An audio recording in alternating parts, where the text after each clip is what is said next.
Olá, deixa eu contar uma coisa para vocês.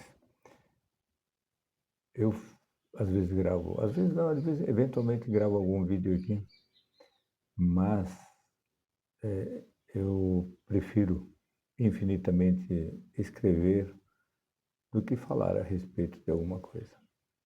Talvez porque nas letras, quando a gente escreve, eu acabo sendo um tanto quanto mais assertivo, e isso me ajuda muito. Bom, e hoje, né, eu tenho um costume muito interessante, tenho uma rede social que a maioria das pessoas hoje em dia não usa, que tem uma parte que diz assim, lembranças, né? Recuerdos em espanhol.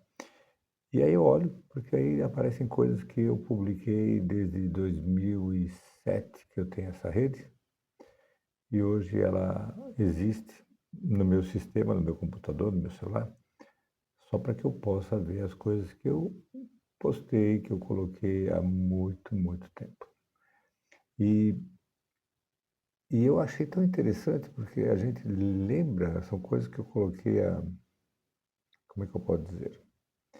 Coloquei, eu estava vendo aqui há 9 anos atrás, eu peguei um texto que eu tinha escrito há 10 e coloquei assim: ainda somos nós, pensares que não mudam, mas me acessam sempre. O ser que pensa acredita que deu um passo, mas na verdade deu dois passos. E que texto é esse? É um texto escrito em 2016, nessa mesma data, 16 de junho, e diz assim: certa vez me vi pensando sobre como somos. Às vezes, não necessariamente como gostaríamos ou idealizamos ser, mas certamente melhores do que não gostaríamos de ser. A constatação é inequívoca, pois somos ainda como pequenas crianças no parque, olhando para os brinquedos alheios e desejando-os, como adolescentes que querem não obedecer, mas na hora do teto, da fome, querem ser atendidos generosamente pelos genitores. Somos realmente bárbaros em algumas atitudes vitais. Desejamos muito sem ter feito nada. E se formos olhar o tal merecimento, ficamos no chinelo.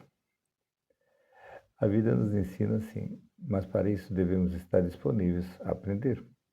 Quando crescemos, nos deparamos com nossos defeitos, aqueles que escondemos de nós mesmos como se não nos pertencessem, aqueles que nos fazem mal, ou pior, que nos mostram o quanto todavia nos falta. E se falta, ainda estamos incompletos. E como imediatistas que somos, queremos ser o produto pronto, acabado, aprovado pelo Departamento de Qualidade da Humanidade. Mas aí nos deparamos com uma verdade plena. Se assim fosse, não haveria necessidade de tanta vaidade, egocentrismo, etc. Deixa eu baixar aqui um pouquinho. Etc.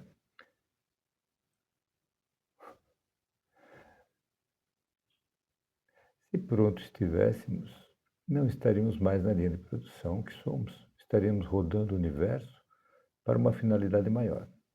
Seríamos como veículos de apoio, ajudando os que ainda estão na sua produção individual. Tão sabe o conselho que diz que se o conselho fosse bom, seria vendido e não dado. Mas, na verdade, ele sequer seria vendido.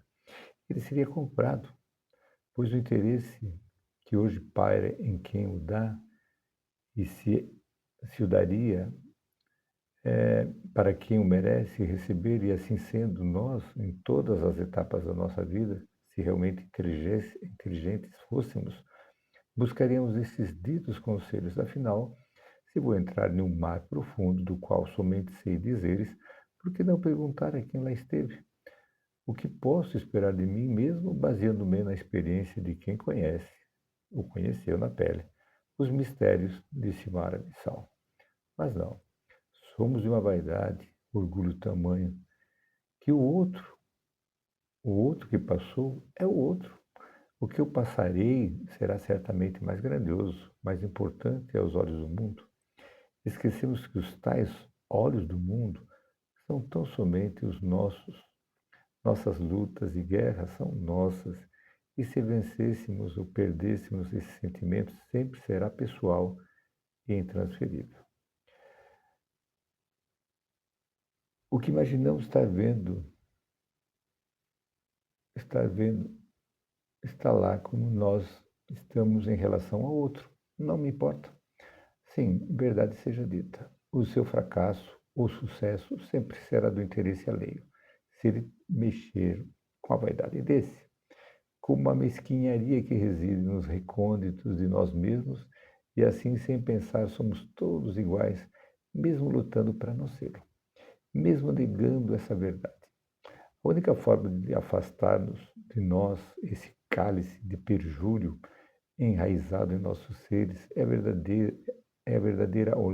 verdadeiro olhar a si mesmo no espelho, aquele que não mente, aquele que é solitário e real, que nos mostra quem somos em nosso olhar mais crítico.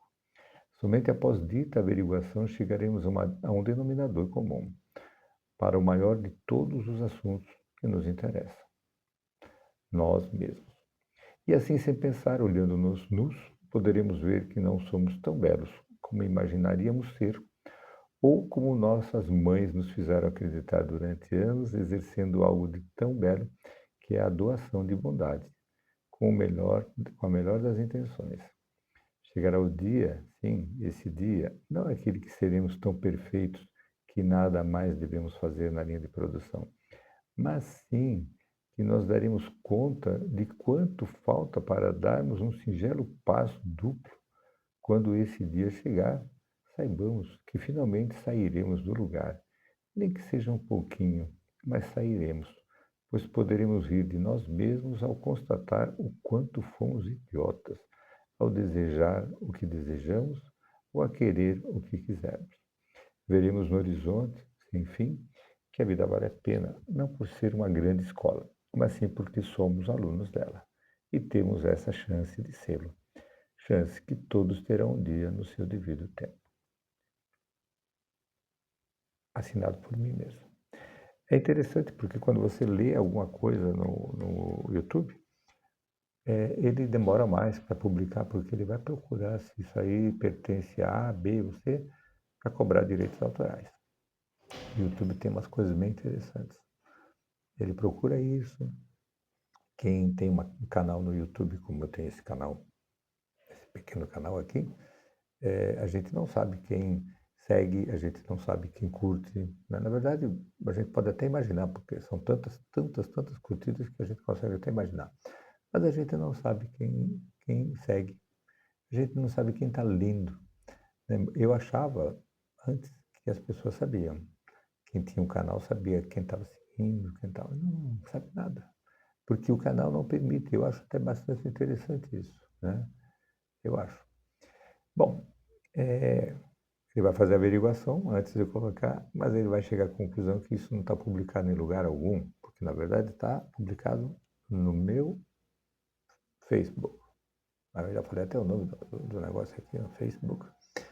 Enfim, e assim funciona, tá? Eventualmente eu vou ler alguma coisa aqui, porque eventualmente existem coisas, eu prefiro, como eu já disse, escrever do que falar. Porque quando eu falo, eu me sinto tão à vontade para falar que eu me perco na minha boa vontade e fico lá viajando, como às vezes alguns poucos, sabe? Como adoro viajar na maionese. Aqui não, aqui a leitura começa e termina e facilita muito a vida de quem pensa assim.